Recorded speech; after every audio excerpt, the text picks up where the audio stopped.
Čau, te Karīna. Mēs esam jau iegājuši rudenī ar mūsu arī podcastu, un forši, ka tu pieslēdzies arī šonedēļ paklausīties kaut ko mazliet vairāk par naudu. Es gribu pateikt paldies arī Signet bankai, kas atbalsta šīs epizodes un lai viņas top arī turpmāk.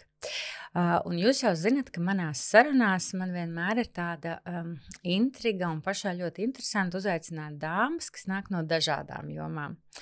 Un, kā jūs zināt, pie manis ir bijuši ciemos ārste, arhitekte, uzņēmējs dažādas un vēl dažādu profesiju pārstāvs, protams, arī aktrise, bet bija viena joma, kur man ļoti gribējās aprunāties ar kādu par naudu, un tā bija literatūra, tā bija rakstniecība, bet šoreiz man viesi ir vēl īpašāka, jo visos viņas aprakstos tas, ko es lasu, rakstniece, juriste, rakstniece, tā ir Zana Riekstiņa. Zana, čau! Čau. Ar pseidonīmu Zana Nuts, jā, man tas ir svarīgi to pieminēt. Un es gribu arī sākt tieši ar šo intrigu, jo, ja tā pavisam godīgi, tad manā galvā rakstniece un juriste ir divi tādi, priekš manis tādi absolūti pretpoli, kur viens ir ļoti uz detaļām vērsts, skrupulos, iedziļinās tādās pavisam mazās niansēs, un otrs varbūt ir, tā rakstniecība man asociējās ar kaut ko tādu tomēr ļoti radošu, ļoti tāda, plaša domu lidojumu ar dažādām idejām. Pastāsti lūdzu, kā tas ir iespējams, kā šīs divas personības tevī satiekās un kas tad bija tā pirmā, vai tā bija juriste, vai tā bija rakstniece, vai tieši otrādi, kā viņas satikās? Jā, es vispār pēc savām prasmēm, ja man skolā kāds būtu jautājis, kas es būšu, tad man būtu jābūt matemātiķim, ķīmiķim vai kaut kā pilnīgi vēl absolūti tālu prom. Jo man patīk ļoti cipari, man ir ļoti analītisks prāts, es pragmatiska, es esmu apsēsta bieži ar statistikas datiem, un es vienkārši sev priekam mēģinu visu kaut ko joprojām, man ļoti patīk cipari. Tā skaitā arī patiesībā ekonomika man bija spēcīga, skolā padevās, un viss, kur jārēķina, viss, kur ir tāds. Bet tad, kad man bija jāizvēlas, par ko tad mācīties, vismaz vidusskolā kāda vispār sajēga, kas tu esi. Un man viena no lietām es gribēju būt, es zināju, ka es gribu mainīt pasauli. Man bija tāds liels mērķis mainīt pasauli un kā to paveikt. Un turklāt es nācu no nabadzīgas ģimenes, no Priekuļiem, no maza miesta, kur arī nebija tā, ka es tagad varēju, Bilam Geitsam meita neesmu, tā ka nevarēju gluži mesties uzreiz malāriju ārstēt. Bet kaut kādas ambīcijas bija, un tad es gribēju būt prezidente valsts, jo likās, ka prezidents ir tas, kurš maina visu kaut ko. Tad jau valsts nebija jurista, nepārzināju šīs lietas. Pēc tam es domāju, es varētu kaut kādā Greenpeace strādāt, vai vide glābt, un visu laiku man kaut kas bija jāglābj, vai dzīvnieki, vai vide, vai kaut kas.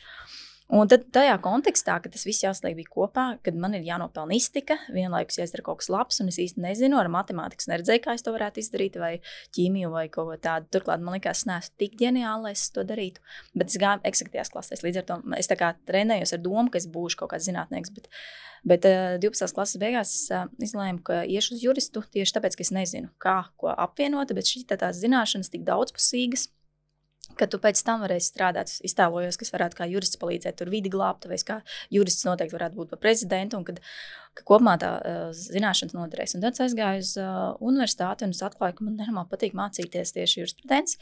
Pirmajā pusgadā man likās, ir kaut kādā, tā kā es cits planētas būtu nosēdusies, jo tie studenti, kas tur bija, visi jau, protams, vairums ir mācījušies, padziļināt vēsturi, padziļināt kaut kādas sociālās zinības. Viņi, man liekas, pat vienā ģimnāzijā gatavoja jau juristu klase, tā kā mums tur iedalījās, tur bija, un viņi jau runāja tur pusi vārdu latīniski, un es vienkārši nāku.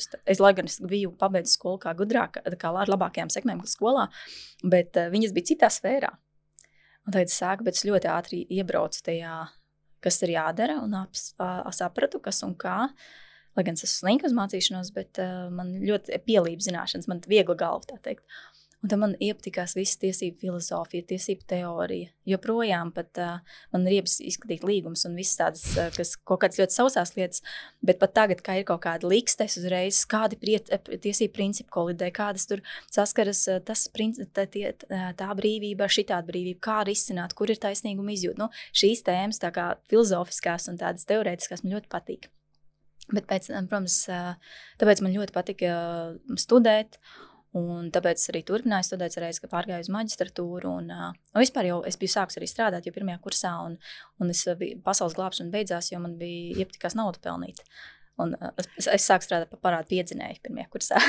Un tagad vienkārši no visa šī te, tātad, redzi, tā kā no matemātikas, it kā no potenciāli ķīmijas, no prezidenta, tu, protams, vari kļūt, jāsāk pelnīt naudu, kur parādu piedzinēju visu. Un tagad, kā tur tā rakstniecība ienāk? Kā tas bija? Apmēram 10 gadus es aktīvi darbojos. Es biju arī vēl politiskajā partijā kādu laiku, un es ļoti, ļoti aktīvs biju. Tad es dabūju darbu. Man īstenībā bija daudz darbu. Es pirmajā kursā jau, ka beidzu, lai tas bija otrais kurs, jau strādāju 2 darbos, gan Eiropas sociālo fondu projektā, gan vēl parādu pieciņā. Es pelnīju jau diezgan daudz. Es strādāju kopš 10 gadu vecuma, tā ka man visu laiku bijuši darbi. Man bija līdz pirmajā kursām bija iespējīgāks jau CV nekā daudziem pie 30 gadiem. Bet es visu laiku pelnījusi un strādājusi.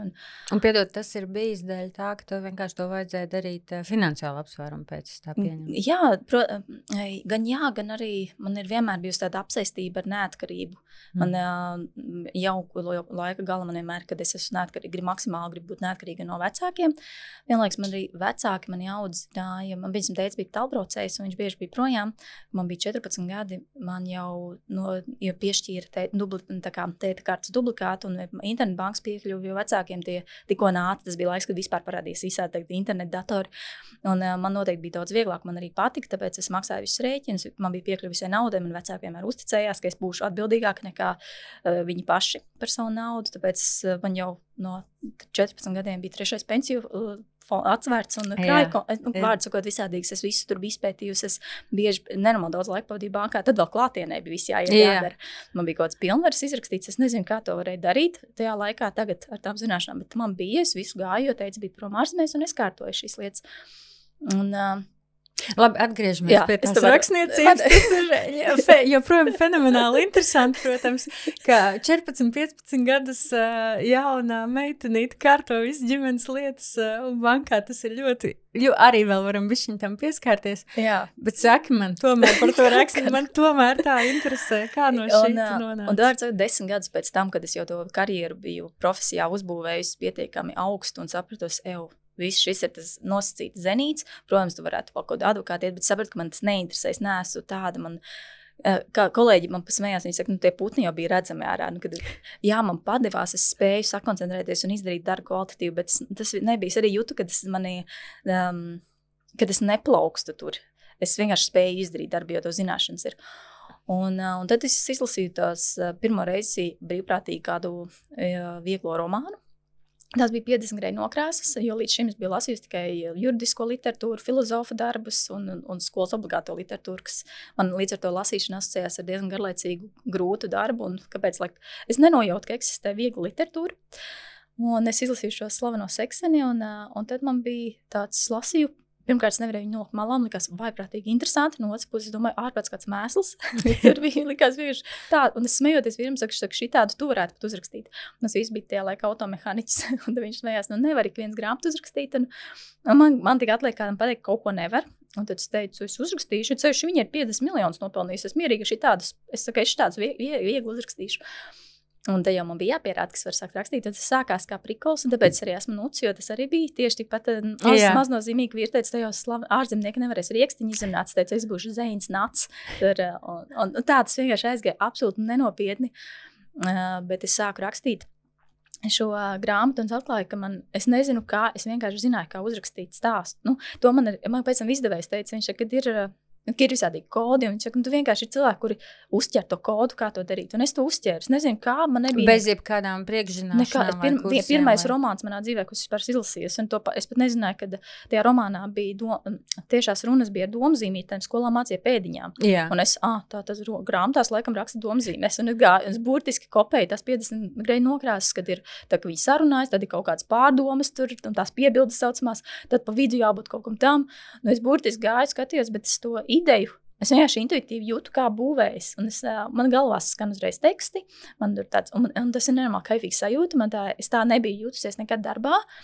Es nebiju jutusies to saucamā plūsmas sajūtu. Tā es pirmoreiz dzīvē piedzīvoju to plūsmu, kad tu apsēdies pie datora, tev pazūd laiks un telpa, un tu esi absolūti tādā meditatīvā stāvoklī, un tu vienkārši, lai cik pārgurs vakarā esi, un es atklāju šo burvību, un es atklāju, ka es pieņemu, ka tas talants vai kaut kāds, kur tu, kaut ezotērikā droši vien teikt, dvēseli saskārās ar kaut kādu savu to zaļo karogu, kas viņam jādara.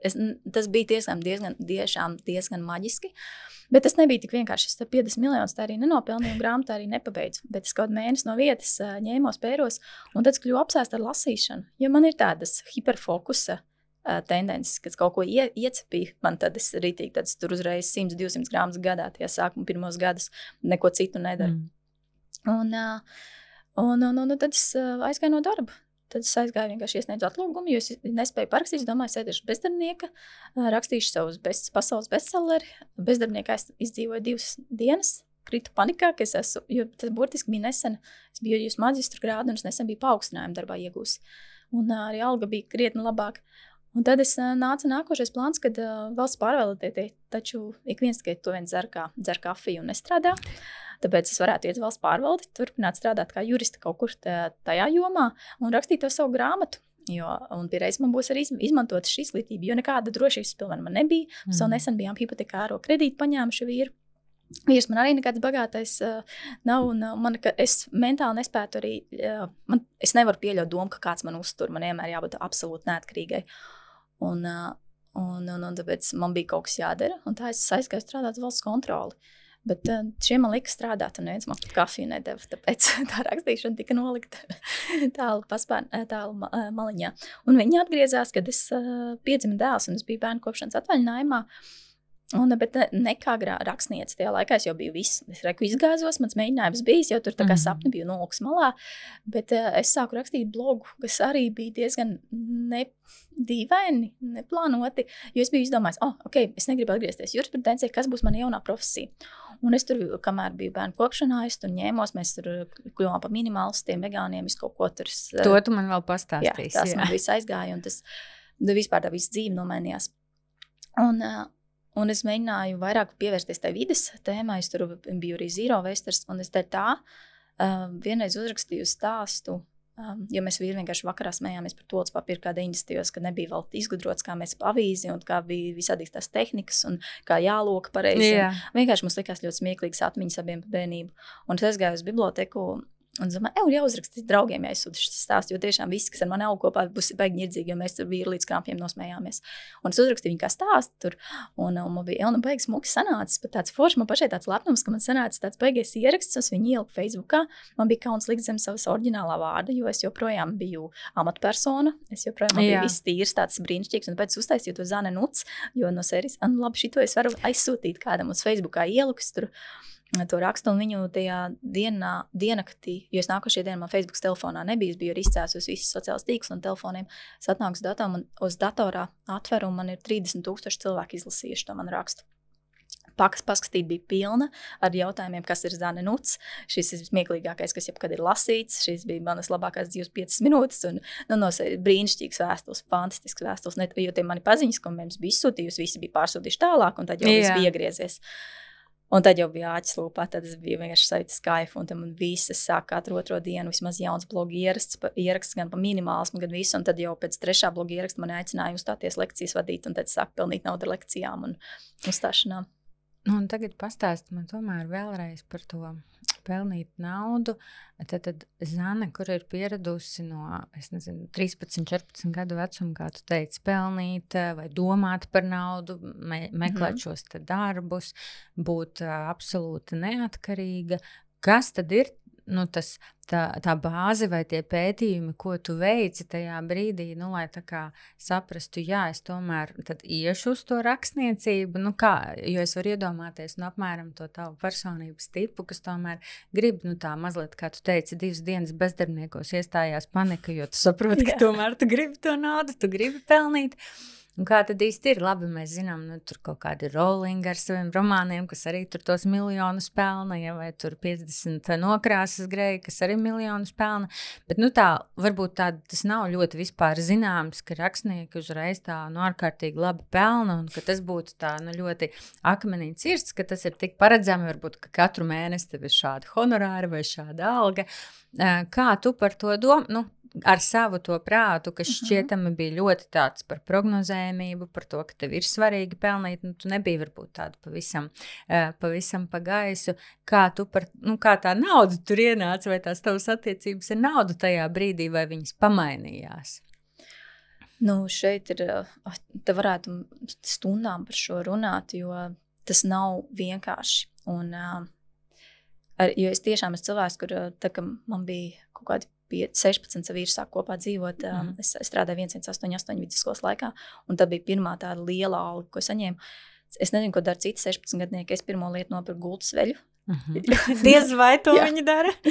Nu, es ar draudzenēm smējos citiem tur zābeki, kuras man ir gultas veļa, jānopērk panna, jāiekārta dzīvoklis, un jānoliek uzkrājumi. Es tik pragmatisks, tik, es esmu ļoti krājējis vai ļoti tāds apdomīgs cilvēks, kopš sevi vispār pazīst, un pēkšņi es eju jomā, kur nav nekā, joprojām, bet tu vari būt jau zināms, atpazīts un ar iestaigāt aciņu, jo prognozējumība absolūti nekāda.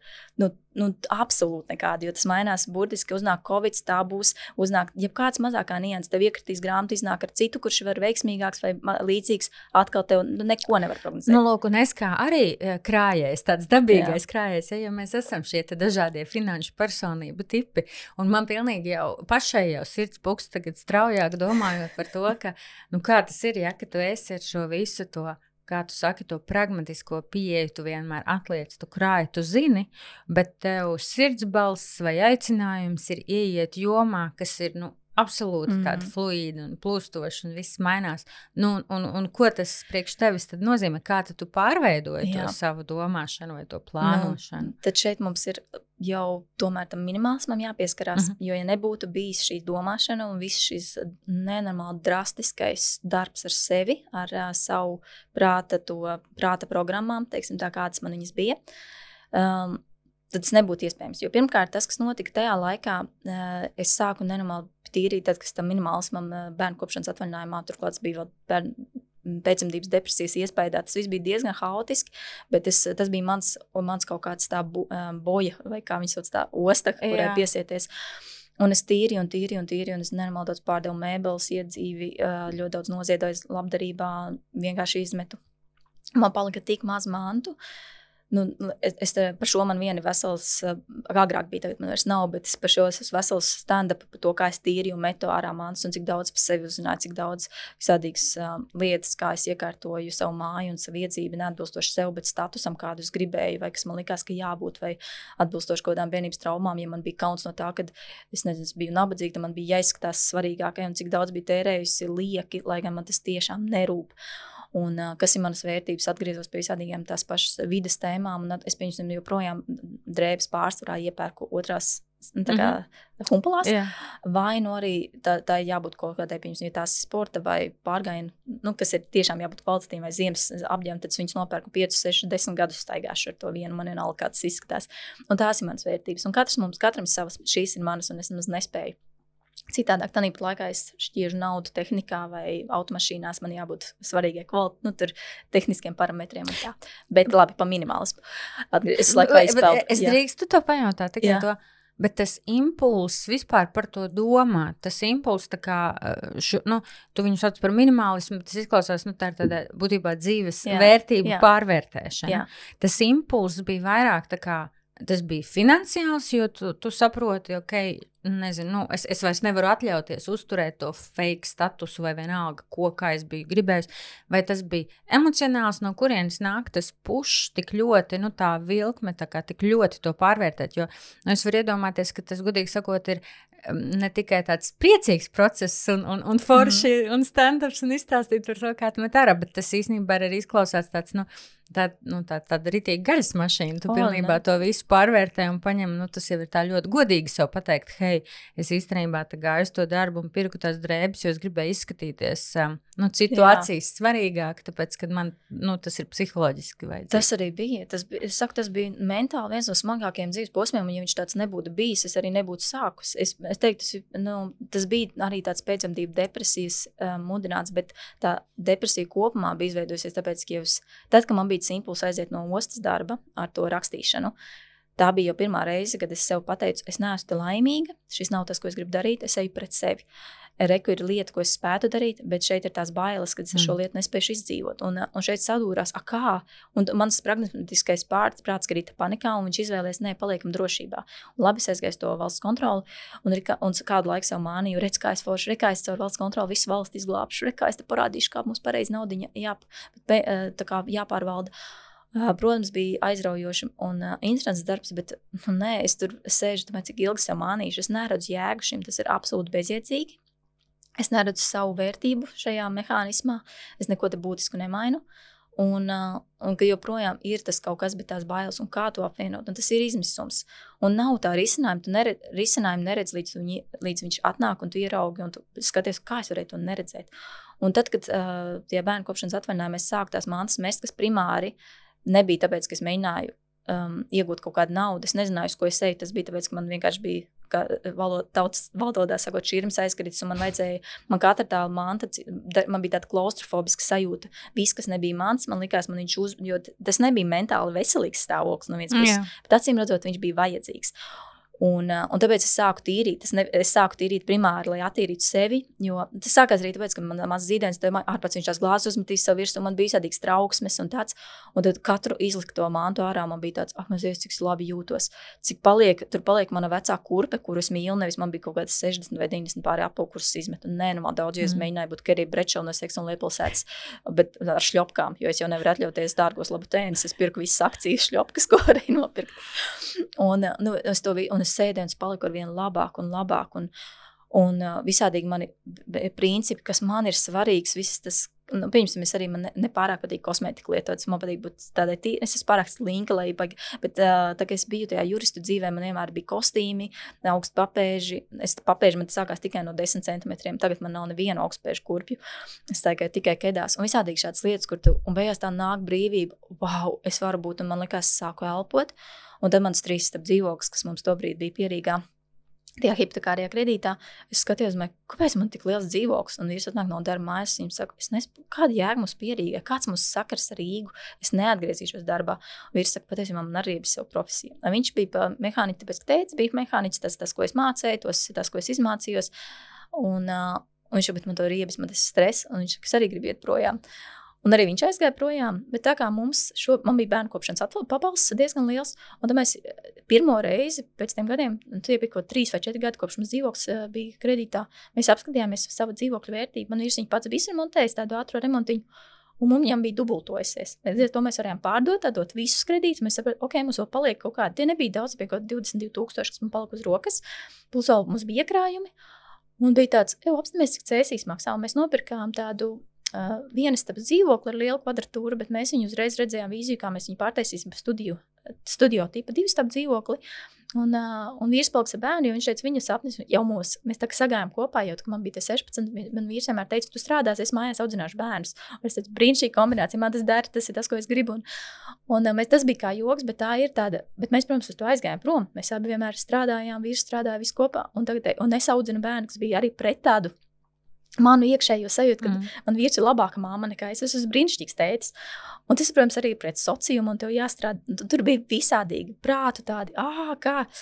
Un bet mums šeit parādījās šī brīvie līdzekļi, un mēs varējām atļauties nopirkt to dzīvokli, viņu izremontēt.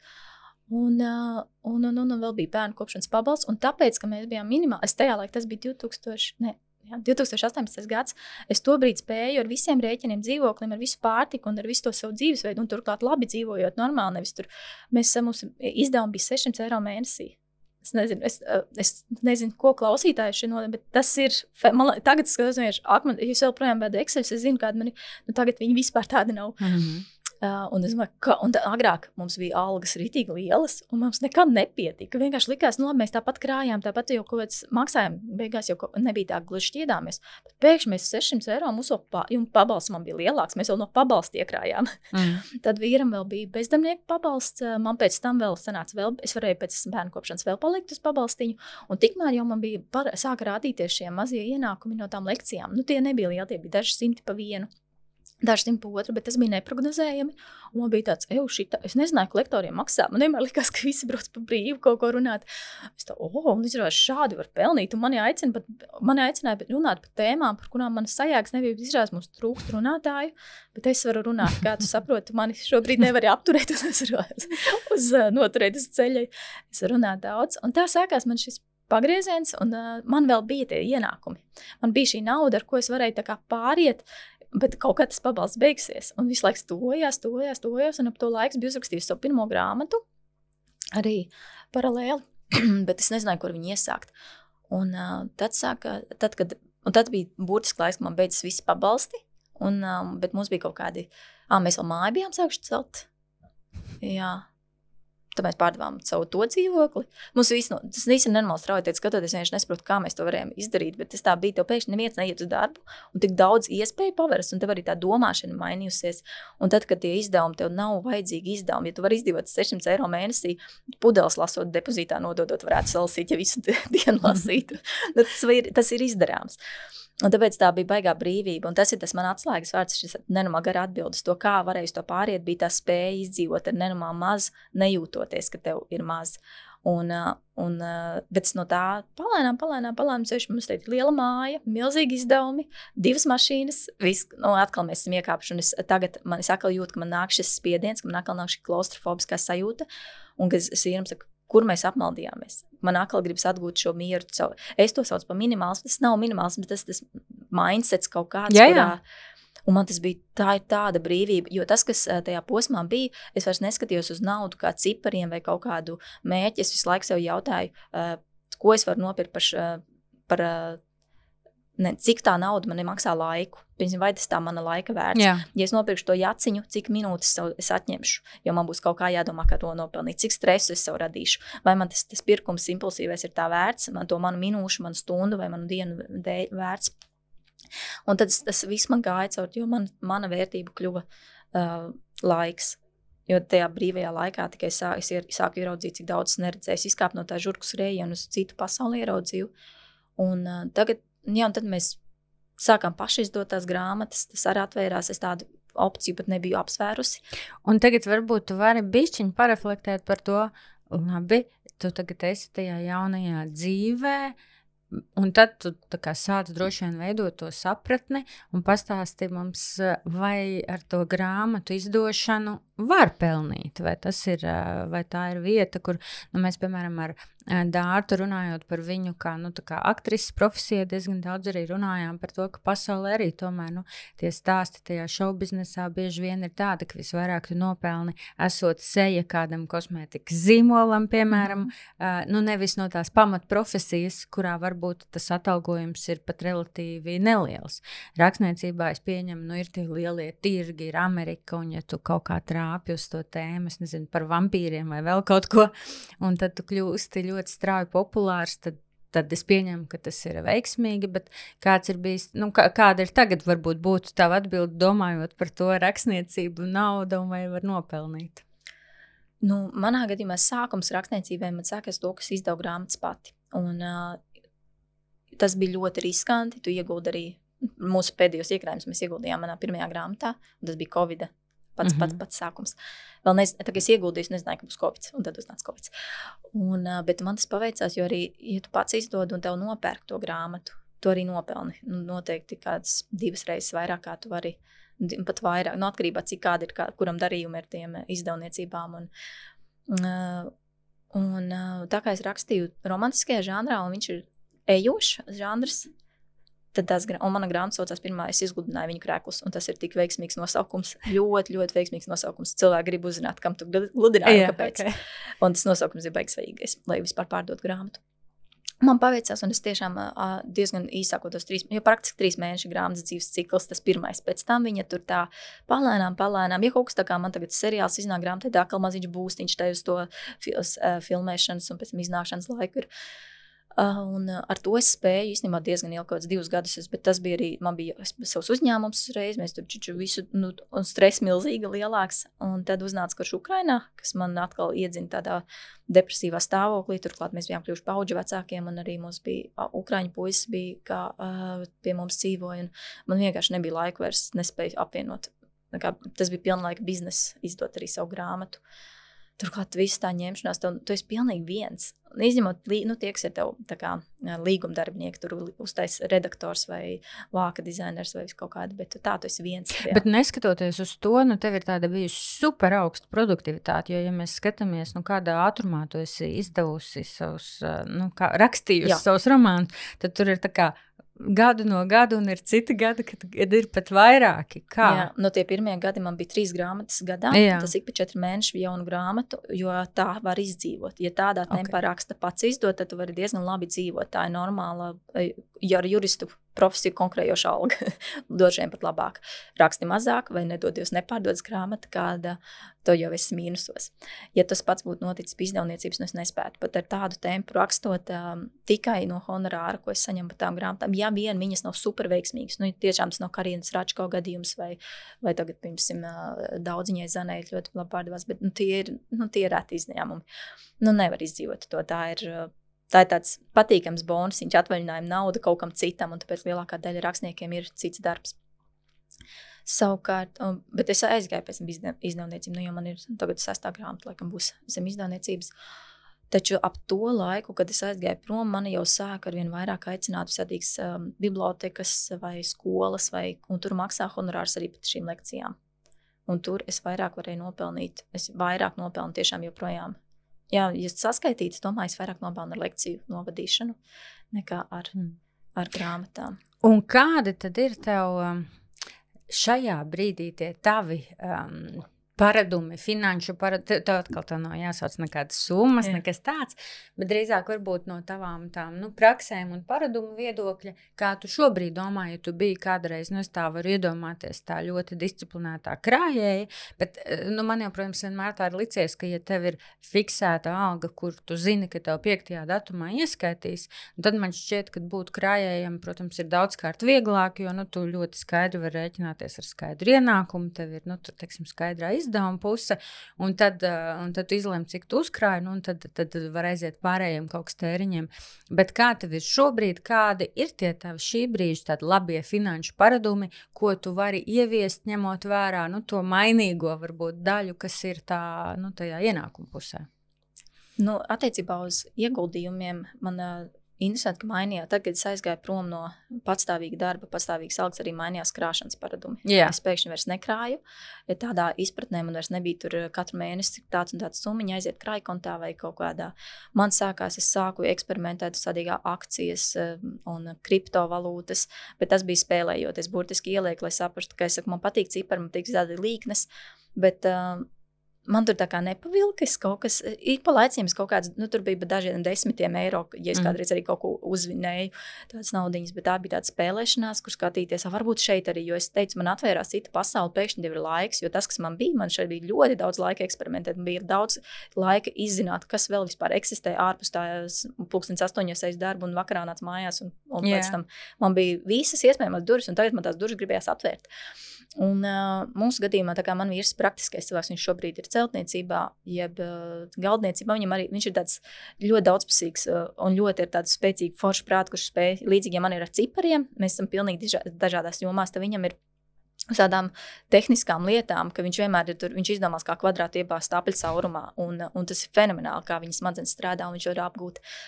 Un tas sākās to, ka viņš sāka celt mūsu māju, un pats sāka remontēt tos mūsu dzīvokļus. Un tad mums bija tāds, kāda jēga man uzturēt naudu kaut kur krājkontā, ja vien man tam nav jau zināms mērķis, ka man visizdevīgāk bija, piemēram, nopirkt to pašu dzīvokli, viņu ieguldīt remontā un pārdot par labāku cenu, piemēram. Tā mēs varējām pārdot to savu pirmo cēsu dzīvokli, lai varētu atļauties uzcelt māju. Tikmēr vīrs vēl cēla māju nestrādājot, jo pareiķinot, cik izmaksās pašiem uzcelt vai ņemt celtniekus, sapratām, lētāk ir tāds uzkāpt mājai vērtība, tad mēs reiz domājam, tagad mēs atkal štukojam varot māju pārdot, jo māju pa lielu. Es vienkārši man apnika tīrīt viņu. Nu, ir visādas tādas lietas, kur es to skatos, tā nauda vairs nav izpratnē, kas man būs nākošajā mēnesī. Tagad viņi ir, es arī neskatos uz savu maciņu, kas man šodien ir maciņā, es skatos, kas man pieder, cik vērts ir manas mašīnas, vai viņas ir, piemēram, es arī pērkot mašīnas, neskatos kaut kādas, kā, man, protams, ir svarīgi, lai es jūtos labi tajā mašīnā, bet skatos, vai viņi ir, es nezinu, kāds vārds ar rentablinē, nu, lai, kad viņas nopērkot un pārdodot, viņiem mazāks kritums. Aha, jā. Visādīgs, nu, ir tādi ļoti aspekti, vai, piemēram, ja es pērku datoru vai telefonu, skatos viņa ilgtspēja, man svarīgi, lai viņš ilgst 5 līdz 10 gadus var mierīgi lietot to ierīci. Un kā pamainījās tas tavs skats? Tu pašā sākumā teici, tev jau būtībā no, 13, 14 gadiem tev ir bijis svarīgi savu šī finansiālā neatkarība, ka tu nevari iedomāties situāciju, ja, kur tev nav pašai savas naudas, savu līdzekļu. Kā tu tikko stāstīji, tu vairāk skaties uz to no tās prizmas, nu, kas ir tie, varbūt tas aktīvu kopums, kas tev pieder, tu neskaties kaut kādā viena mēneša, varbūt tā kā ienākumu griezumā vai uzkrājumu griezumā, bet kā tu šobrīd tā kā definē to, ka tev ir tā brīvība attiecībā uz naudu, tev ko nozīmē? Man brīvība uz naudu nozīmē, piemēram, lai es spētu izdzīvot jebkādos apstākļos, tāpēc šeit joprojām var daudz ko filozofēt, jo es neesmu atradis joprojām ideālo variantu, bet mēs jau ir pat līdz pat tādam, ka mēs vienu brīdi skatījāmies arī laukos dziļi, lai mēģinātu tādu maksimālu off-grid, ka tev viss tu praktiski tev jebkurš atslēdz, vai tur, lai kāda kataklizma notiek, tev nav, tu neesi atkarīgs no kaut kā, tāpēc mums arī saules baterijas ir un visu kaut ko esam eksperimentējuši, cik, tā naudiņa ļauj, bet tā naudiņa jau vairs nebija, jo mums viņas nenāca, mums viss bija, tāpēc ir kaut kas ienāk, uzreiz štukojam, ienāk kaut ko štukojam. Un tāpēc man ir, tagad es esmu atkal apaugusi mantām un es jūtu, ka viņas man smacē, jo man vairs nav šī brīvība. Man visu laiku tas raizes, nākošu mēnesi man būs tas rēķins. Agrāk man rēķini praktiski nebija, es biju samazinājusi viņus līdz minimumam, dzīvoklītim arī bija salīdzinoši maz. Un tāpēc tagad man atkal tas jautājums, kā samazināt, jo tas man ir tas jautājums, lai man ir tā, nevis uz to, kā dabūt vairāk, bet kā iegūt to brīvību, sevi nesmacēt ar to, ka es esmu savilkus par daudz un es nespēju to atļauties un atrast to balansu. Un vienlaikus, lai tas, kā es iegūstu tie ienākumi, kas nāk, man viņi nāk ar prieku. Lai es viņus esmu, nevis, ka es esmu caur mocīšanos vai caur vismaz kaut kādu izaugsmes prizmu. Un tagad man bija priekš seriāli, bija jāuzraksta scenārijs, un par to es nopelnīju vairāk nekā ar visu grāmatu. Pēc to, ka tu uzraksti vienu scenāriju. Un kas bija arī ātrāk un vieglāk, jo man pēc savas grāmatas vienkārši čip, un režisoru lielāko smagsvaru izdara tas, kas jāpielabo. Jā. Un tad, piemēram, šāda nauda, ka ienāk tev tāds lielāks honorārs, un uzreiz liekas, labi, ko es ar šito varu iesākt, kā es varu atkal atvieglot, ko es varu ielikt tādu, lai nākotnē man nav jāreizēs.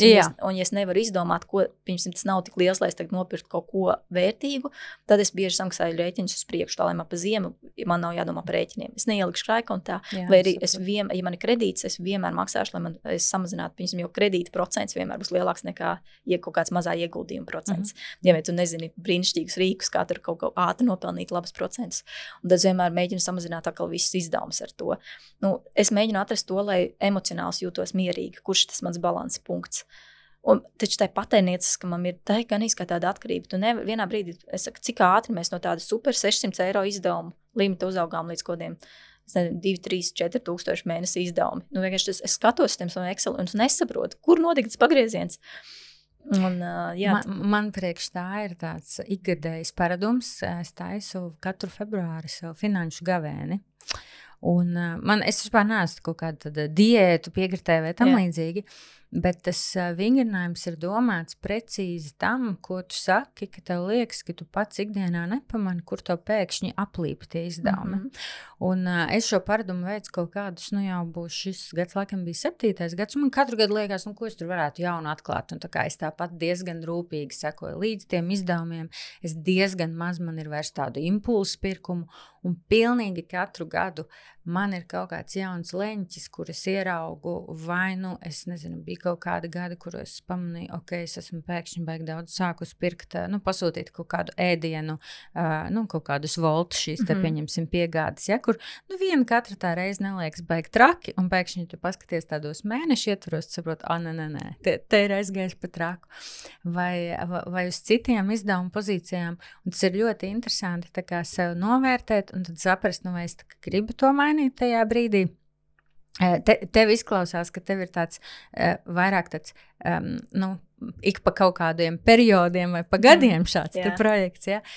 Es domāju, ka katram droši vien strādā kaut kas cits un kaut kas, kas noder, bet priekš manis katrā ziņā tas februāris, un kāpēc viņš ir forši, un man liekas, ka decembrī un decembrī viss ir tikai par gaidāmiem svētkiem, janvārī viss atgūstās no tiem svētkiem, bet tad tā reize gadā viņu salikt un paskatīties uz priekšu, kas tad tas gads varētu iztīties un padomāt par to budžetu, man personīgi tas ir bijis tāds labs rīks, ko es izmantoju. Bet man tev noteikti, kā rakstniecei jāpajautā viena lieta, kas man tā kā, bišķiņ ieķērās sirsniņā, tad, kad es rakstīju vai mācījos to maģistratūru, protams, man interesēja visa šī tēma nauda un attiecības ar naudu un kāpēc mēs darām tā vai savādāk. Un līdz ar to es izmantoju šo te tēmu arī gandrīz visos darbos, kas man bija priekš augstskolas jāgatavo. Un viens no tiem darbiem bija, es neatceros vairs kurā kursā, bet bija stāsts par to, kas ir tie mūsu kodētie stāsti no bērnības, ko mēs paņemam līdzi, un es, protams, skatījos tieši uz to naudas stāstu. Un tas, ko es priekš sevis atklāju, kas man pirms tam varbūt nebija tā izgaismojies, ka, manuprāt, mums ir tāds diezgan liels kults latviešu literatūrā, tā skaitā uz to, ka vismaz tajā jauniešu un bērnu literatūrā, kas ir diezgan obligāti, bieži vien bijis jālasa, uz to nabadzību, ka būt nabadzīgam tā ir tāda vērtība, ja mēs paskatāmies tur cibiņš vai buņģis vai tur kaķīšu dzirnaviņas, ka tas stāsts ir, tas nekās, tu labāk tā kā izturi un strādā, jo būt bagātam, tas nav forši. Un es kaut kur man tas tā baigi iesēdās, jo varbūt, bagātība kā vērtība, kā tāda arī varbūt šķiet tā ļoti banāli. No otras puses tā vēlme zināt, ka tu atrodies finansiāli labā situācijā, stabilā situācijā, man tomēr liekas, ka tas ir ļoti svarīgi.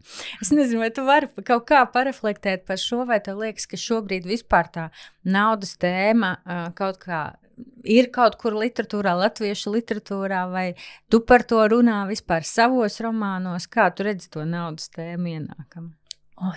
Es esmu tik priecīga, ka tu uzdev šo jautājumu. Pirmkārt, es esmu uzrakstījis grāmatu Jackpots, kas ir stāsts par jauniešiem, kas vinēja 111 miljonus Latvijā. Un te man sākās, šeit man atvērās tieši tas, ko tu minēji. Es nebiju tādā kontekstā skatījusies, nekad nebiju vērtējusi, kāds ir latviešu iekšējā mentalitāte attiecībā uz naudu, līdz sāku veikt pētījumus šai grāmatai.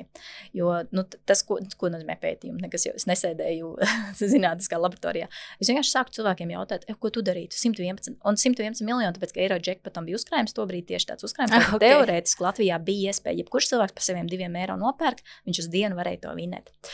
Un es sāku cilvēkiem vaicāt, un fenomenāls atbildes nāca ārā, jo viņas bija ļoti līdzīgas. Uzreiz tev jautājums, ko tu pirmā ideja, kas tev ienāk prātā, pirmās 3 lietas, kas tev ienāk prātā, ko darīt, tagad vinējot 111 miljonus? Es droši vien gribētu paņemt gadu off un ceļot. Es droši vien laikam gribētu nopirkt tādu nekustamo īpašumu, bet noteikti es vispār neredzu to summu kopējo, kā es viņu varētu iztērēt. Tas noteikti nemaksā tik daudz, cik tu prasi, bet es noteikti gribētu laikam nopirkt savu īpašumu, kas man tā kā patīk un kas man dara, kurā es gribētu pavadīt atlikušo dzīvi. Tie man būtu 2 tādi, bet tie netuvu nesasniedz tos 111 miljonus. Es domāju, ka es varētu izdarīt arī par miljoniem mazākām summām. Un ko es gaidīju? Es nezinu, es gaidīju kaut ko tādu traku, ka cilvēki tur jahta un tur balī, bet man, ja godīgi, man pašai arī nebija nekas. Es esmu ļoti pragmatiski, man liekas, tas ir normāli, ka man prātā, man uzreiz nāca, cik es visiem izdāļātu, labdarība un tā tālāk. Tie bija mani primāri. Un cilvēki patiesībā nāca 3 vienādas atbildes. 2 no tām bija ceļošana gan iz visiem. Ceļošana ir vai kaut kāda atpūta vai tāds. Jā. Tas ir, praktiski visiem pirmā lieta, kas ienāk prātā. Un otrā lieta bija labdarība. arī, kas es neesmu vienīgā, kurai prioritāte. Un ar labdarību šeit plašākā spektrā ne tikai noziedot kaut kam svešam, bet draugi, rādi, kaimiņi, tur pašvaldībai iedot, lai ceļus attais. Kas un kuram tajā brīdī ir aktuāls. Tur slimnīcu sev izremontēt, jo man tur vai pansionātus, tur vecāki. Katram ir kaut kādas savas vīzijas, kas viņam, bet tas bija top numur 1 cilvēkiem. Un šeit nenāca tas, ka tāpēc, ka tā pieklājas atbildēt. Tu redzi, ka cilvēkam nauda ir vajadzīga, lai kaut ko izglābtu latvietim. Un tad trešā atbilde, tas gan bija no vecākas gada gājuma paudzes, bija, kas man visvairāk šokēja, bija, ne jau tā, bail runa, nē, šī nelaime piesauks, nē, šitādas tēma, man slikti palika, man galva sāk rept, kas šo pajautāja. Cilvēkiem tiešām bija dramatiskas reakcijas, jo es vēlāk arī braukāju bibliotekā, man interesi pēc visiem iedeva lapiņas, daži to lapiņu saņurci, viņi saka, piedod, man bail domāt. Un viņi nerakstīja šīs 3 idejas, jo tas bija tā kā, mans tāds, kā es nolasīšu pēc tam. Nē, reti. Viena sieviete vienreiz uzrakstīja, kad viņa privāto šefpavāru uz gada nolīdz. Tas bija laikam tas interesantākais, ko es esmu dzirdējis. Visiem pārējiem pilnīgi vienāds. Un tad es šis ir interesanti. Un es sāku arī ar vienu psiholoģiju runāt par šo naudas tēmu. Un es pirmoreiz dzirdēju, ka mums latviešiem kolektīvi ir iestrādājis, tāpēc, ka mūs izsūtīja uz Sibīriju. Un tas viens no iemesliem, kāpēc, ja tu biji turīgs, tu biji ar kaut ko bagāts, tu biji pamanāms. Un mums ir ļoti dziļi iesakņojušās bailes no naudas. Ja tu izleksi vēl, tu būsi pamanāms. Un tā nauda mums asociējas ar bīstamību. Un ceļš jau vecāku paudzi, jo lielāka šī asociācija. Un arī mums jaunajai paudzei un arī vispār ziemeļniekiem mūsu mentāli mēs neesam amerikāņi. Jo es arī meklēju internetā, es rakstīju rakstus, ko ir darījuši cilvēks vinējuši šos miljonus. Tikai amerikāņi un briti bija tie, kuri ir vinējuši milzīgas naudas, pēc 2 gadiem ir bomži un taisa šovs par to, kā viņi iztērē naudu. Pārējos gadījumus nevienu nevarēja atrast, tikai anonīms šur tur kaut kāds vācu pāris es uzgāju, bet viņi joprojām nav zināmi, kur, bet viņi teica, mums joprojām dzīve tāda pat, neviens īsti nenojoši, ka mēs esam vinējuši. Tāpat arī bija kaut kāds zviedru, vārds sakot, ļoti pieticīgi, un visticamāk arī mūsu gadījums, ka mums tā nauda būtu, varbūt kādam bišķi labāk mašīna, bišķi labāks dzīvoklītis, bet cilvēki īstenībā nesprēgātu, cilvēki būtu ļoti ilgu brīdi apjukuši un cīnītos ar savu iekšējo baili. Un tāpēc man šī arī grāmata tapa, un es esmu saņēmusi gan pozitīvas lietas, gan kritiku, jo daži saka, nē, ja ceļš jaunieši, viņi taču uzreiz kā traki ķiestos, bet es gribēju ielikt šai galvenai, jo viņi ir 2, kas viņi tā kā viņi ir pāris, un viņi dalos pusēm. Un viens ir tas trakais, kurš labprāt ir hei, visi jautri, un otra ir ar šīm latviešu ieprogrammētajām pārliecībām. Tāpēc atbildes to tavu, kura pareflektēšana pat neatbilda, ir, ka jā, mums latviešiem tas ir raksturīgi šī nabadzīgā domāšana, bet ne pat nabadzīgā tāda bailes no šīs pārāk lielās bagātības apjukums, ko rada naudas lācimi. Un arī man pašai, ja es godīgi sev jautāju, ko es darītu, ir tas, kā tāda ir ceļš, ka tā nauda nav nopelnīta. Un jā, tā vēl viens bieža lieta, ko cilvēki bieži teica, ka es to jautāju, teica, es negribētu vinnēt, es gribētu nopelnīt to naudu. Jo peļņa tevis pieradina, un tāpēc arī daudz atkal teica, jā, bet Latvijā arī miljonāri, kas te braukā sev nopērk tur kaut kādas tur jahtas un dzīvo tur, un vienkārši jūs nevarat iedomāties, kādas tur ballītes taisa. Bet tā ir citādāk, ka tu esi nopelnījis, vai tu esi iedzimis, un tu esi pieradis, tu esi mentāli sagatavots. Šāda ir dzīve, tu pat nenojūt par burbuli, un tev nav nabadzīga vecā māma, vai tur nodzērusies krustmāte vai tur kaut kāda problēma, kur viņš tev gribas palīdzēt. Viņš nenojauš, un tie ir citādāk. Bet cilvēkam, kam uzkrīt pēkšņi uz galvas, vai arī, ja es uzrakstītu tos 50 miljonu vērto grāmatu, visticamāk, es kaut kādā bunkurā nolīst un ilgi pa man nedzirdētu. Man būtu tas jāsagramo. Jā, tāda, man liekas, ir tā mūsu latviešu lieta. Un ir, protams, tie kursi, arī, kur izdzen bombzi un tam līdzīgi, kur es nezinu, es līdz tam tā ticu, ka tas ir tāds pārnostāsies pie spoguļa un to sastāstīsti, un tagad tā nauda tev beigi nāks. Mēs tādi vienkārši esam. Un tas nenozīmē, ka tas ir slikti. Tas nozīmē, ne labi, ne slikti, tādi mēs esam. Jā, man savukārt, man kaut kur gribētos laikam to sajūtu, nevis tādā posmas līmenī, tā, ka jā, un mēs tagad visi gribam būt bagāti, bet tas, ko es ļoti izjūtu sarunās tieši ar sievietēm, kas ir tas tā manā droši vien galvenā auditorija un dzīves misija, ir tas, ka tur ir vēl viens tas leņķis, kas ir kauna sajūta. Tā kā viens ir tāds bailes, ja, ka tu kaut Dievs kaut, bet tā kauna sajūta, ka varbūt tu nezini, tā nav līdz galam saprotams, kāds cits labāk zinās un ko tad es. Un to gan, jo man liekas tā kauna sajūta tik daudz aizver durvis, kuras tev visādi citādi būtu vaļā un būtu iespējams.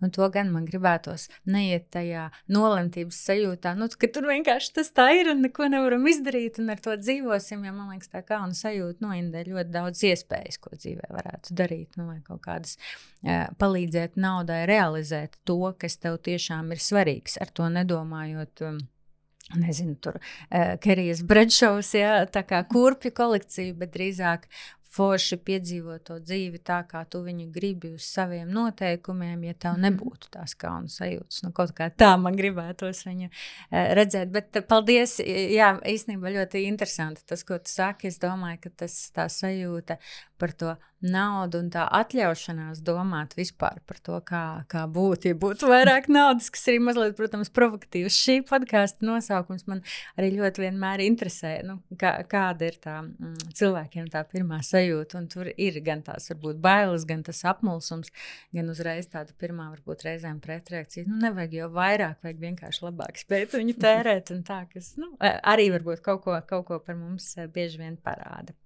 Nu labi, bet tad man gribās pajautāt, bet kā tu tad esi ieguvusi to drosmi runāt par naudu, jo kas bija ļoti interesanti, ka tad, kad es aicinu viesus, man ļoti liels pagodinājums, ka man īstenībā visas viesis, ko esmu uzrunājusi, arī piekrituši nāk, bet vienmēr tur ieskanās tāds, nu ko tad es par naudu, nu kas tad man tur kaut ko par naudu stāstīt, un tu esi absolūti pirmā viesa, kas man ārkārtīgi patīkami iepriecina un pārsteidz, kur saka, jā, man ļoti patīk runāt par naudu, es labprāt runāju par naudu, kā tu esi ieguvusi šo te drosmi, brīvību, es nezinu, kaut kādu tādu pārliecību?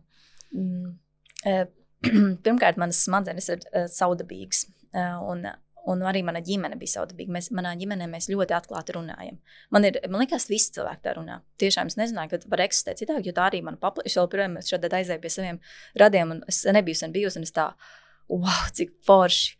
Nu, mēs viens otru sūtam dillēs ļoti atklāti, bez aizvainojuma. Visi tikai, jā, labi, mēs tikai to daram rupjā. Mēs esam diezgan rupja ģimene, bet labā, brīnišķīgā izpratnē. Un mums mēs ļoti atklāti skaitā par naudu. Es vienmēr zināju, cik manam tētim, mammai ir makā nauda. Tas nekad nav bijis noslēpums. Nē, nu skaidrs, ja tu 14 gados gāji maksāt ģimenes rēķinus, labi sapratām. Un jebkura tāda lieta, kad arī vai tas ir vecums, vai tas ir kilogrami, vai tas ir jebkurš personīgi, mēs vispirms to diezgan citreiz, protams, emocionāli, un tas nav tā kā mūsdienās māca veselīgi vai parunāt. Nē, tas bija bieži tāds izšķļā, mēs vienkārši nemākam glabāt noslēpumus. Un es atceros, ka es izgāju ārpus savas ģimenes, ārprātīgi man bija pārsteigums, jo es automātiski prasu tiešus jautājumus, joprojām man bija ilgi jāmācās, nedrīkst par šito, kāpēc? Un tad man smadzenes, kāpēc par to nedrīkst runāt? Kas tur ir slikts? Man ir vispār viegli pateikt, cik es pelnu. Es atceros darbā, tev pat līgumā ir ierakstīts, ka tu nedrīkst teikt, cik. Un man bija, kā? Es gribu zināt, cik ir kolēģim, ko viņš dara ar to. Un man te bija tik grūti pārvarēt, jo, protams, mums vīri tieši tāpat man grūti iztauties, ko mēs nezinām. Pilnīgi katru mazāko sīkumu. Es esmu super atklāta un noslēpumu man smacē. Es nespēju neko turēt noslēpumos. Un tāpēc man ir grūti, man joprojām ir grūti saprast, kāpēc cilvēki negrib runāt par naudu, jo tas ir tik interesanti. Un es tajā neredzu neko apkaunojošu, ne tajā, vai tas ir daudz vai maz. Protams, droši vien pateikt kādam, ka ir mazāk nekā tam, kurš blakus ir kā apkaunojošāk, tāds, bet arī tam man tāds, ja ir kaut kur mazāk, un man uzreiz, jo es arī esmu starp tiem, kuriem ir mazāk, un man tāds, kā tu dabūji vairāk? Jo man gribas atkal zināt nākošās. Man tas ir vienkārši tajā nav. Es nezinu, vai tāpēc, ka es nāku no tās, es nevaru izprast, kur man pazuda, man viņš vienkārši nekad nav bijis. Šis bloks, viņš ir tikai iemācīts laikā, ka es skatos, nedrīkst. Es nedrīkst prasīt, cik tu sver, vai cik tev ir kilogrami, vai cik tev ir gadi. Nedrīkst. Bet man iekšā man gribas zināt, it sevišķi, ja ir kaut kas tāds interesants, piemēram, cilvēkam ir baigai muskuļi vai kaut ko. Man ir dabiska vēlme, bez kaut kādas tur. Man nav apakšā tās vērtējumi. Jā, kaut kāds. Un man tā nekad nav bijis.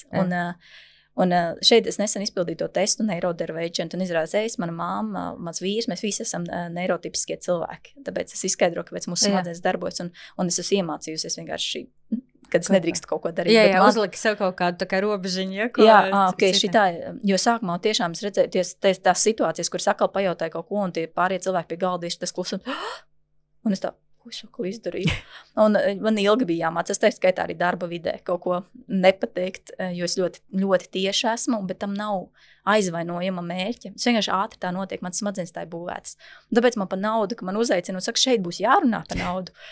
Paldies Dievam, tas ir tik forši. Man pat nav iebildums saukt tur Es saku, es joprojām nedrīkst laikam saukt, cik pelnīju ostā, jo man līgumā tas bija rakstīts, bet es drīkstu kā amatpersona, arī, kad amatpersona deklarācijas, visām amatpersonām ir publiski pieejami mūsu algas, visi, kas mums kādu uzkrājumi. Jā. Viss ir zināms. Tas ir diezgan publiski. Es biju tik laimīga, beidzot, es drīkstu zināt katra kolēģa savu un salīdzināt, un viss ir atklāti. Līdz ar to mobiņas mostā bija tā, kad es pēc kāda laika caur baumām uzzināju, kad mans padotais pelnīja vairāk nekā es, jo es kā sieviete nemācēju paprasīt. Un tad bija tāds štrobi, bet tas man likās tik negodīgi, tāpēc, ka es izdarīju lielāko darbu, turklāt es biju viņa galvenā, tas nodeļas. Un man tāds bija, un viņš kā vīrietis atnāca, viņš vienkārši vēlāk nāca, viņš nosauca to ciparu. Un tas man bija tāda, man tas sāpēja, jo iekšā ir tāds, bet tas ir negodīgi. Un tieši tāpēc, kad ir slepeni, amatpersonām tā nevar būt. Tu redzi katra cilvēka tos tur.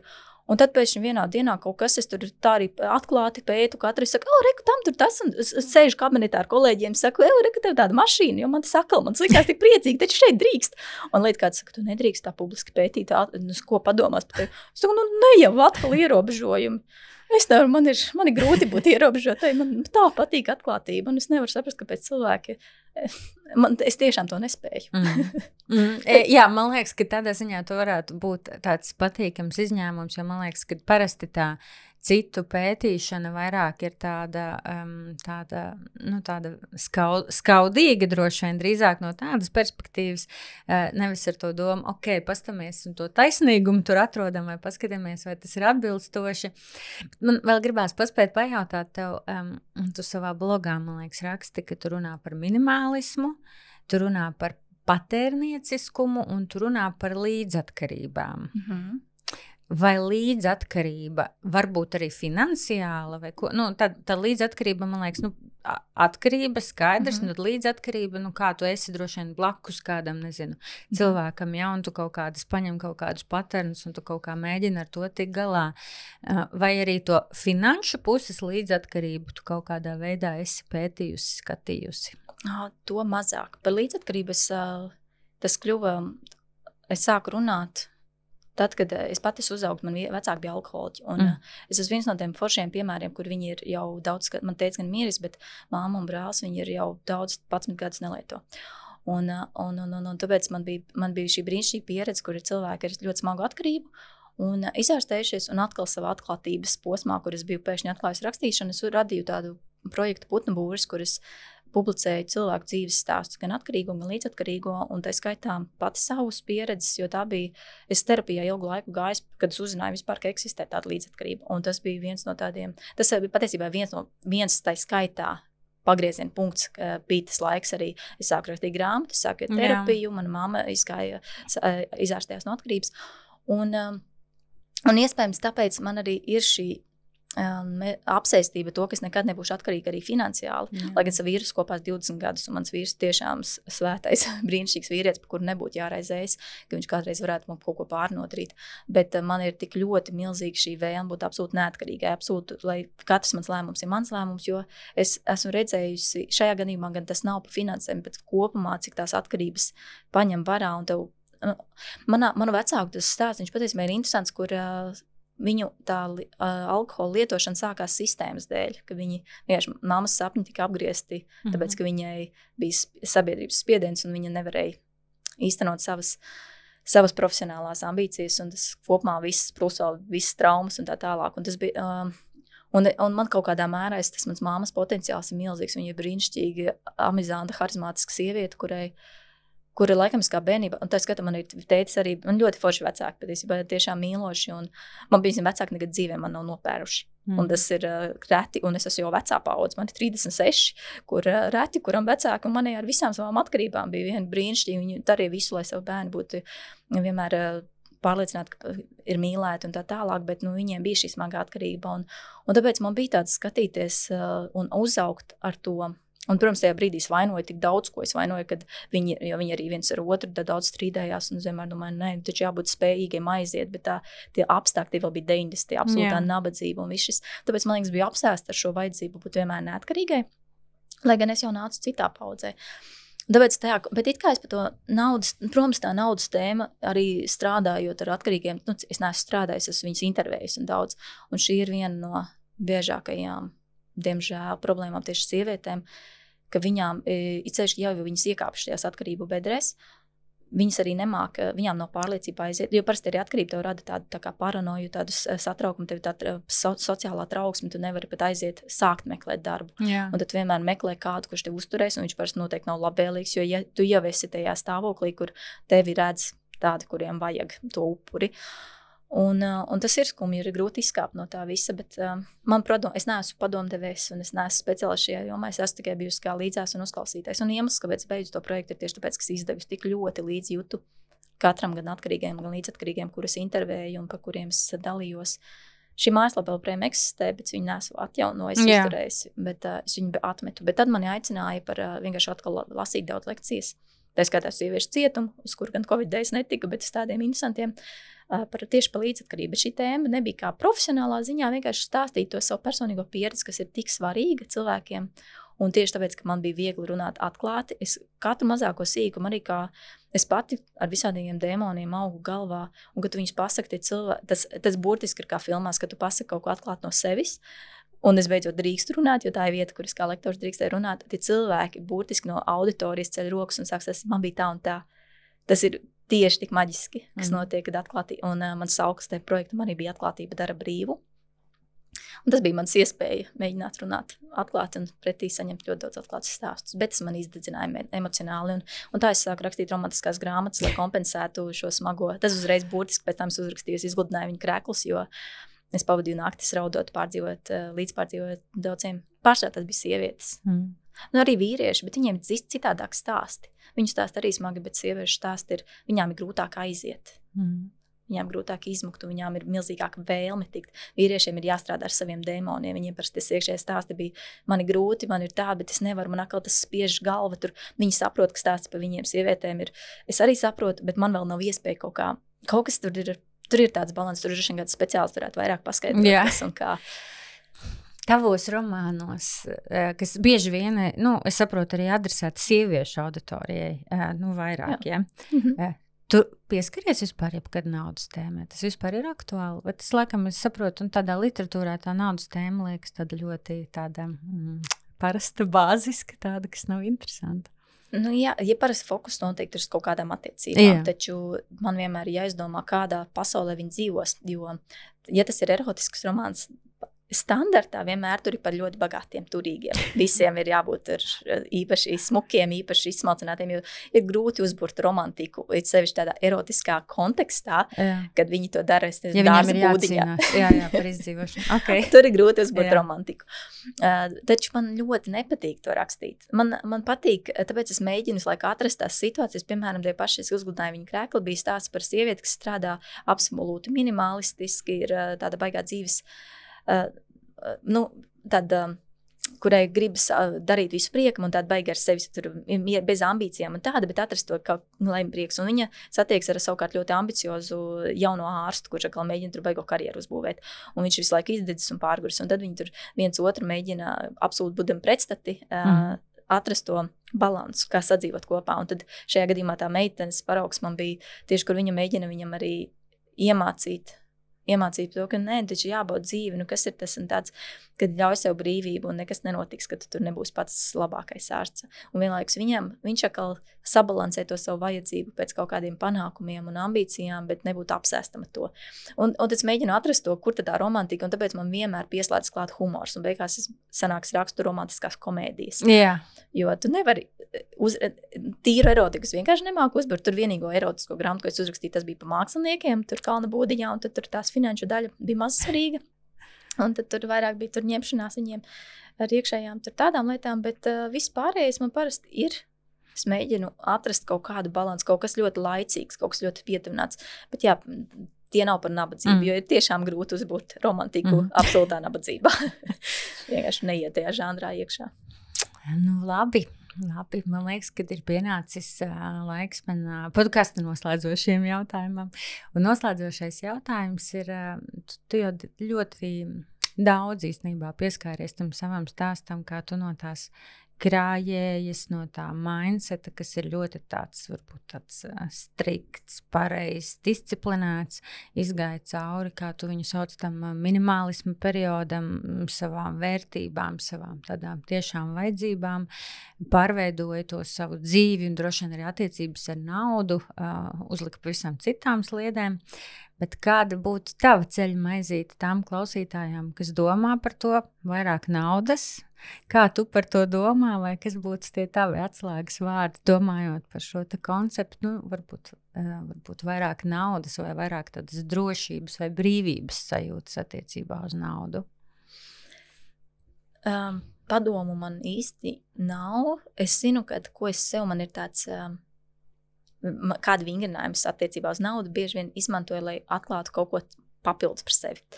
Pirmkārt, viena lieta, es vienmēr sev atgādinu, man nav svarīgi, cik es nopelnu, tas cipars, un jo patiesībā cipars relatīvs, tev var mainīties inflācijas, un tev viss var sust. Man ir svarīgi, lai tā nauda man ir tik daudz, lai man par viņu nav jādomā. Jo arī tagad man bieži vien ir kaut kādi grūtāki posmi, un es redzu, kā tas ietekmē manu, piemēram, radošo brīvību. Es uzreiz, šis komerciāli neaizies, es labāk pielāgošos. Es ielikšu to, jo tas būs veiksmīgāk. Man vajag vēl kaut kādu niansi, bet es to negribu. Un es vienkārši jūtu, ka tā nauda spiež kaut ko darīt, un tā ir pretīga sajūta. Tad, kad nauda ir fonā, tas drošības pilvens ir, tad es varu atļauties. Un drošības pilvens ir tas, kas tev ļauj tā kā neieiet tajā domāšanā, kas ir tā. Jā. Un arī patiesībā tas, ja nav stress tev par to naudu, un tajā brīdī, un viņš ir, tas stress beidz nost, un tad viņš pārņem visu tavu dzīvi, un tu nevari koncentrēties uz jebko citu, un tā nauda ir tik vitāli esenciāla mums, un ka mēs ir ļoti grūti kaut kā, tagad es domāšu par attiecībām ar tur vīru vai bērniem, ka tev jādomā, ka burtiski kā tu viņu pabaros sevi vai vispāries. Un tas ir, tāpēc mans laika uzstādījums ir, un metodas, kā es to atradīšu, vai caur tērēt mazāk vai pelnīt vairāk, tas nav svarīgi galvenais, lai man ir tas, tā sajūta, un es laiku arī sev atgādinu, es gribu, lai man par naudu nav jādomā, lai viņas ir pietiekami tik, cik tas būs, nav nejausmas. Otrs rīks, tas ir tāds, tas pat nav rīks, bet maziņš padoms, kas strādā man un arī ar draugiem, kad mēs par profesiju domājam vai par lietām, ko darīt, es vienmēr sev jautāju, vai es šo darītu arī tad, ja man uz konta būtu miljoni. Piemēram, tas loterijas gadījums, piemēram, vai es daudz braukāju pa skolas somas projektiem, un tur es varu arī nopelnīt naudiņu, un ir prieks satikt tos bērnus, bet bieži vien tas ir tik nogurdinoši. Un tad es sev jautāju, vai es šo darītu, ja mans konta būtu miljoni. Man uzreiz tas īsti kā nē. Es saprotu, ka tas ir es labāk nekā taisīt līgums kā juristā. Ko tev šī atbilde dod? Ko tu no viņas secini? Un no tās secenes, piemēram, kurus virzienus man tomēr vairāk, piemēram, kad es sev jautāju, vai es turpinātu rakstīt, ja mans konta būtu miljoni? Absolūti jā. Okay. Tad līdz ar to man tāds, es savu laiku sadalīšu tā, ka es tomēr koncentrēšos vairāk uz to, kad es rakstu, un es labāk rakstīšu kaut 3-4 grāmatas gadā. Nevis, piemēram, jo man ir tie fokusi aiziet vienā brīdī tā nauda, tur nāk labāka nauda, pievērsīšos tur.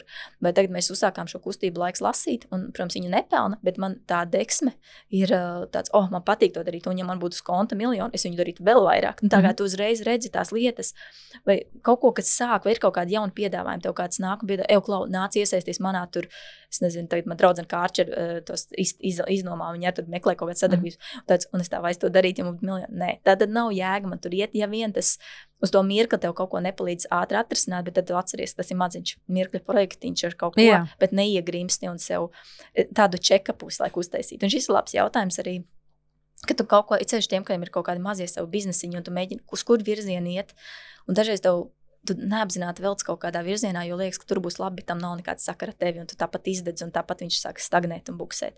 Un tāpēc šis jautājums, kā es sev ik pa laikam veicu tādu check-upu, vai es neesmu novirzījusies no kaut kā nost. Un tas pats bija arī ar pašizdošanos, piemēram, vai es to darītu, ja mans konta būtu miljoni. Es saprotu, ka nē, man tā biznesa daļa man nepatīk. Vieglāk ir tā kā izdevējs, izdod, man ir bišķiņ tāda kolēģīša sajūta, man ir tāds atbalsta funkcija, bet, protams, ar to nopelnīt varēja mazāk, un tāpēc man bija jāmeklē kaut kas cits, un ir tās izvēles, radošam cilvēkam viņas visu laiku jāizvēlas. Kaut kas, un tev nav tāds vienkārši ierodies darbā. Un tev arī neviens nesaka, kā pareizi darīt un kā to darbi izpildīt, tev ir neziņa, un tad nāks izgudrot šādus rīkus, kā tas sev ik pa laikam uzjautāt, pārliecināties. Varbūt šis kādam no tādiem. Šis ļoti labs, paldies. Paldies, liels, ka tu padalījies. Paldies tev liels par šodienas sarunu. Man bija ļoti, ļoti interesanti. Tas tavs ceļojums cauri naudas pasaulē arī, man liekas, es domāju, daudz būs tādu piedzīvojuši to sajūtu, ka tev ir kāds viena pamatdarbošanās nozara, tad gribās vēl kaut ko, tu atklāji jaunas leņķus, un tad tu vari arī ļoti nobīties, finansiālā ziņā ļoti nobīties. Man liekas, tādā ziņā tas tavs stāsts ļoti, ļoti interesants par to, kā tu ar šo te minimālisma ideju vai ideju par to, kā domāt ne tikai par to 1 mēneša algu, par tiem saviem aktīviem un ģimenes aktīviem kopumā. Es atradusi veidu, kā to krājēju, kas varbūt to piesardzīgo mazliet pieklusināt un ļaut izpausties sev radoši. Tā kā liels paldies, ka tu padalījies ar savu stāstu. Paldies, ka klausījāties un tiekamies atkal nākamnedēļ. Tā!